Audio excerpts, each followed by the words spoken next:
Week after the State Utility Commission granted Waymo and Cruise self-driving taxis the ability to start charging for rides, well, San Francisco is already pushing back.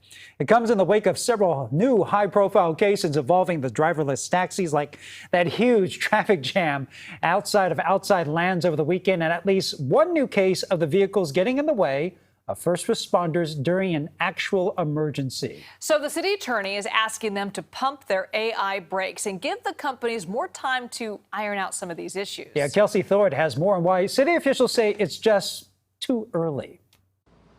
Less than a week after the state granted authorization to both Waymo and Cruise to expand their driverless car operations in San Francisco, the city is asking the state to pause that authorization. We have filed an administrative motion called a motion to stay, asking the California Public Utilities Commission to pause the immediate implementation of unlimited expansion of automated vehicles in San Francisco. According to the motion filed with the CPUC on Wednesday, the city claims San Francisco will suffer serious harms from the expansion.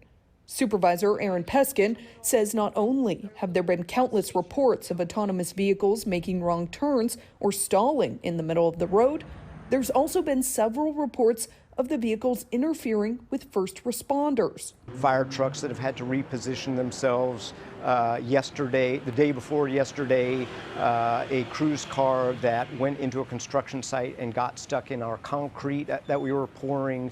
A cruise car that got stuck in downed electrical overwire.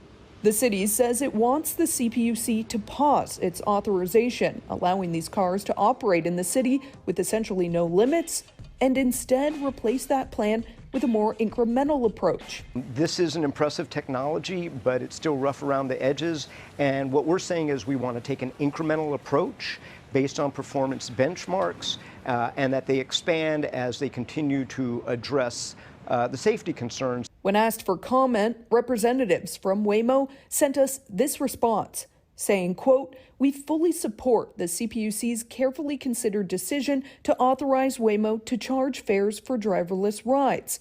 We will follow this development closely and in the meantime continue providing safe and accessible mobility to San Franciscans." A spokesperson from Cruise sent us this statement saying, quote, "The CPUC's decision was the result of a months-long process that saw public input and support from accessibility groups, labor unions, and community advocates, culminating in a 6-hour public comment period where the majority supported expanded AV access. It's unfortunate to see the city use public resources to bypass that decision and restrict a technology with an excellent safety record used by tens of thousands of SF residents." City Attorney David Chu says he disagrees with that characterization. It's the job of city officials to keep our communities safe, and that is what we're focused on. We're actually not bypassing the process. In fact, we're engaging with the process. Now, the city says it's not exactly sure when to expect a response from the CPUC on this motion, but they say even if the CPUC denies their motion for a stay, they do plan to use other resources to try and pause the growth of these driverless cars in the city. Meanwhile, Waymo is moving forward as planned, announcing they will start charging for rides starting next Monday. Cruise, however, has not said when they will officially start charging. Both apps still require a special code to gain access to them.